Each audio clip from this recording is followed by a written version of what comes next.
नाम का सिमरन करते समय लक में दर्द होता है, तो क्या हम सरहाना लेकर बैठ सकते हैं? साथ संगत जी, आज का समा है, आज का जो दिन है, उस समय को संभालना है, संवारना है। यानी उस दिन की हमें कदर करनी चाहिए। उस हर एक दिन की हमें कदर करनी चाहिए जो हमें परमात्मा ने बख्शा है। उसकी कृपा, सतगुरु की कृपा से हमें आज का दिन देखने को मिला है और इस दिन की कदर हमें ज़रूर करनी है। और इस समय का हमें कैसे लाभ लेना है? हमें अपने नित्य नेम बना लेना है कि हमें सुबह सुबह अमृत वेले में उठकर पूरी उमंग के साथ, प्रसन्न चित्त के साथ उठकर उस परमात्मा का सबसे पहले शुक्रिया अदा करना है कि हे परमात्मा, तेरा लाख लाख शुक्र है जो तूने हमें इंसानी जामा बख्शा है। क्योंकि भाई, केवल इस सृष्टि में ये इंसानी जामा ही उत्तम माना गया है। बाकी जूनियों के बारे में तो हम जानते ही हैं कि उनकी क्या दशा होती है। उनके पास कोई बुद्धि विवेक नहीं होता है। केवल इंसान ही है जिसको उस परमात्मा ने विवेक बुद्धि बख्शी है। इसलिए पहले तो हमें उस कुल मालिक का, परमात्मा का शुक्रिया अदा करना चाहिए और फिर हमें पूरे उत्साह के साथ, पूरे उमंग के साथ सतगुरु द्वारा दिए गए नाम का सिमरन भजन करना चाहिए। अब कुछ बहनों का और भाइयों का कहना है कि जब हम नाम का सिमरन करते हैं तो हमारे लक में बहुत दर्द होता है, तो हम क्या करें? क्या हम सरहाना लेकर बैठ सकते हैं? इसलिए उन भाइयों और बहनों से हम पहले ये कहना चाहेंगे कि भाई, नाम का सिमरन करते समय अपने दिमाग पर कोई बोझ नहीं डालना है कि हम जल्दी से जल्दी सिमरन भजन करके उठ जाएं। पूरी निम्रता के साथ, शांत चित्त के साथ नाम का सिमरन भजन करना है। और ये हमारे लक में दर्द होना या हमारे सिर में दर्द होना, ये केवल हमें तभी होता है जब हम मन में बोझ लेकर सिमरन पर बैठते हैं। इसलिए भाई, सिमरन भजन बड़े ही प्रेम और प्यार के साथ करने की ज़रूरत है। अब जैसे हम बैठे हुए हैं सिमरन भजन करने, हमारा सिमरन तो चल रहा है मगर हमारा ख्याल कहीं और ही भटक रहा है। यानी हमारे दिमाग में इधर उधर की बातें चल रही हैं। जैसे बहनें हैं तो उनको अपने घर के काम की टेंशन बनी रहती है, और जो भाई हैं तो उनको अपनी दुकान की टेंशन बनी होती है। बच्चों की फीस आने वाली है, बच्चों ने +2 पास कर ली है, इसके लिए नए स्कूल में एडमिशन करवानी है, वो काम करना है, फलाना काम करने वाला पड़ा है। तो भाई, आप अब खुद ही सोचो कि कर तो हम नाम का सिमरन रहे हैं और हमारे दिमाग में कुछ और ही चल रहा है। तो भाई, फिर हमारी सिमरन की बैठक कैसे संपूर्ण होगी? इसीलिए तो कहा है ना कि अगर हम नाम के सिमरन की बैठक में बैठे हुए हैं, गुरु का नाम जप रहे हैं, तो हमारा ख्याल केवल गुरु की तरफ ही होना चाहिए। फिर ही हमारा सिमरन करने का फ़ायदा होगा। वरना एक कार्रवाई कर ली कि रोज़ बैठ गए, नाम का सिमरन कर रहे हैं और दिमाग में इधर उधर की बातें चल रही हैं, तो फिर भाई कोई फ़ायदा नहीं है। दिमाग को बिल्कुल खाली करके बैठो। अपने दिमाग से सभी विचारों को निकालकर बाहर फेंक दो और उसमें अपने केवल सतगुरु का स्वरूप लाओ। और फिर जब अपने सतगुरु का स्वरूप सामने रखकर नाम का सिमरन करोगे तो हमारा सिमरन जरूर सफल होगा और हम परमार्थ के मार्ग पर जरूर तरक्की करेंगे। और हमारे लक में दर्द होने का और हमारे सिर में दर्द होने का, जो हमारे किसी भी शरीर के हिस्से में दर्द होने का यही कारण है कि हमारा जो ध्यान है वो बाहर की ओर फैला हुआ होता है। तो फिर हमें इन तकलीफ़ों का सामना करना पड़ता है। जब हम अपने इस ख्याल को अंदर समेट कर नाम का सिमरन करेंगे, जब हमारा लक्ष्य केवल नाम की कमाई की तरफ होगा, शब्द की तरफ होगा, सतगुरु की तरफ होगा, तो फिर हमारे दिमाग में ये आएगा ही नहीं कि हमें कहीं दर्द हो रहा है। इसलिए भाई एक समाधि लगाओ, एक शून्य समाधि लगाने की ज़रूरत है, क्योंकि जब एक शून्य समाधि लग जाती है तो फिर व्यक्ति को पता ही नहीं चलता कि आसपास क्या हो रहा है, क्योंकि उसकी सुरत आत्मा उस परमात्मा के साथ, सतगुरु के साथ जुड़ी हुई होती है। फिर चाहे उसके सिर में कितना भी दर्द हो, चाहे कितना भी लक में दर्द हो रहा हो, उसे दर्द महसूस ही नहीं होता है, क्योंकि शून्य समाधि लग जाने पर शरीर बेजान हो जाता है, क्योंकि अभ्यासी को अपने शरीर की कोई शुद्ध बुद्ध नहीं होती है, उसकी लिव नाम के साथ जुड़ चुकी होती है।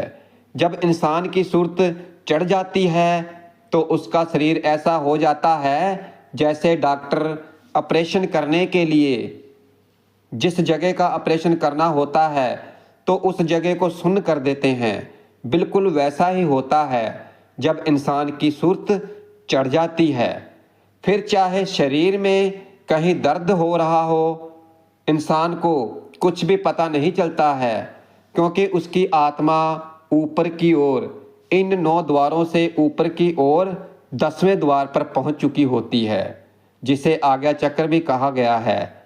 इंसान का शरीर बिल्कुल निर्जीव हो जाता है, जैसे शरीर के अंदर जान ही नहीं होती, और इसे ही कहते हैं शून्य समाधि लगना। जब इंसान शून्य समाधि की अवस्था में पहुंच जाता है तो फिर उसको अपने शरीर की कोई खबर नहीं रहती है।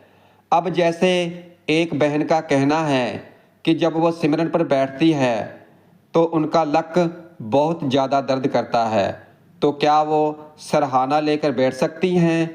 इसलिए हम उन बहनों और भाइयों से कहना चाहते हैं कि जिनकी उम्र हो चुकी है तो उनको ऐसी प्रॉब्लम हो सकती है। अगर आप सही तरह से नहीं बैठ सकते हो, आपका शरीर साथ नहीं देता है, तो फिर आपको जैसा सही लगे आप बैठकर नाम का सिमरन कर सकते हैं। आप सरहाना लगा सकते हैं जिनकी उम्र हो गई है, केवल वो, क्योंकि उनकी उम्र हो चुकी है, उनका शरीर साथ नहीं देता है। मगर भाई जो जुआ अवस्था में हैं तो उनको सरहाना नहीं लगाना चाहिए, क्योंकि अगर वो अभी से सरहाना लगाकर नाम का सिमरन करेंगे तो फिर उनकी धीरे धीरे आदत डल जाएगी सरहाना लगाकर नाम का सिमरन करने की। इसलिए हम तो उन जुआ भाइयों बहनों से यही कहेंगे कि भाई आप बिल्कुल सीधे बैठकर अपनी रीढ़ की हड्डी को सीधा रखकर चौकड़ी लगाकर नाम का सिमरन भजन करें। अगर आप ऐसा करोगे तो फिर आपका ये सही अभ्यास बन जाएगा और आपको आगे जाकर कोई तकलीफ नहीं होगी, आपको किसी चीज़ के सहारे की ज़रूरत नहीं होगी। हमारे लक में दर्द इसीलिए होता है क्योंकि हमने सही तरह से बैठने का अभ्यास नहीं किया है, हमारा बैठने का तरीका सही नहीं है।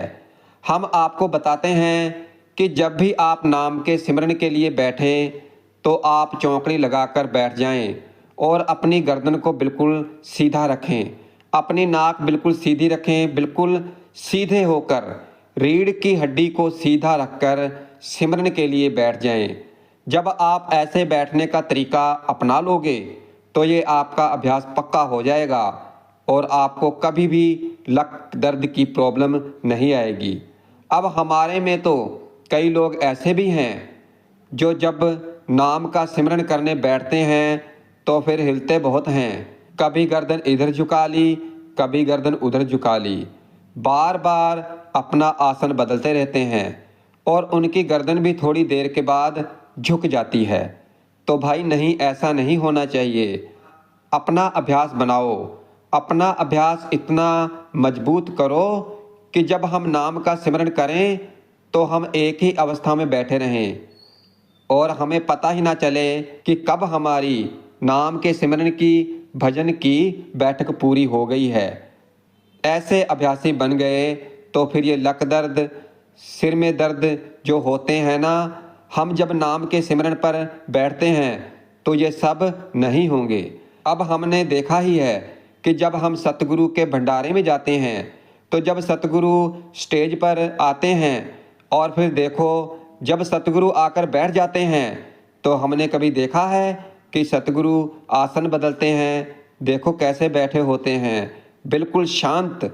जबकि हम पंडाल में बैठे हुए पता नहीं कितनी बार कभी अपनी दाईं टांग को बाईं टांग पर रखते हैं, कभी बाईं टांग को दाईं टांग पर रखते हैं। और उधर देखो हमारे सतगुरु एक ही पोजीशन में बैठे होते हैं जब तक सत्संग होता है, 1.5 घंटे तक। और हमने देखा है उनकी आयु भी कितनी है, बुजुर्ग हैं, फिर भी देखो कैसे शांत चित्त होकर बैठे होते हैं। तो भाई ये सब अभ्यास से होता है, उनका अभ्यास बना हुआ है।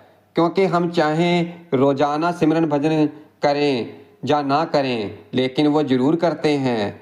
इसलिए हमें उनको देखकर कुछ सीखना चाहिए। इसलिए भाई जो नहीं बैठ सकते हैं, जिनका लक दर्द होता है, तो वो सरहाने का प्रयोग कर सकते हैं।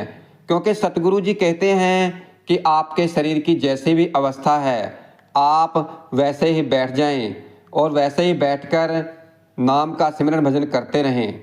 अगर आप ज़्यादा बुजुर्ग हैं तो आप लेटकर भी नाम का सिमरन कर सकते हो। वो आपका मालिक की दरगाह में परवान होगा।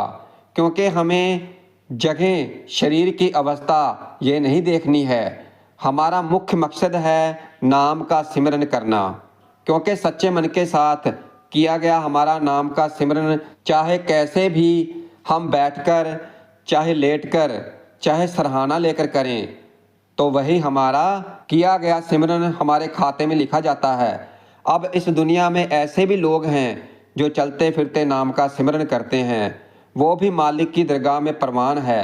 मालिक केवल इंसान की भावना को देखता है, क्योंकि उस मालिक के दरबार में केवल नाम की कमाई देखी जाती है, सिमरन भजन देखा जाता है। इसलिए हमें इन वहमों में नहीं पड़ना चाहिए कि हम सरहाना लेकर सिमरन भजन करें तो क्या वो मालिक की दरगाह में परवान नहीं होगा? भाई जरूर होगा। क्योंकि हमने पहले ही कहा है कि मालिक हमारे अंदर केवल प्रेम और प्यार देखते हैं, शरीर को नहीं देखते हैं। क्योंकि शरीर तो मिट्टी है, इसे एक ना एक दिन मिट्टी में मिल जाना है। इसलिए आप जैसे भी बैठ सकते हो बैठ जाएं और नाम का सिमरन भजन रोज़ाना बिन नागा करते रहें। इसलिए आप जैसे भी बैठ सकते हैं, आपके शरीर की जैसी भी अवस्था है वैसे बैठ जाएं। अगर नहीं बैठ सकते हैं तो लेटकर भी, आप ज़्यादा बुजुर्ग हैं तो लेटकर भी नाम का सिमरन भजन कर सकते हैं। लेकिन हमें सिमरन भजन करना जरूर है।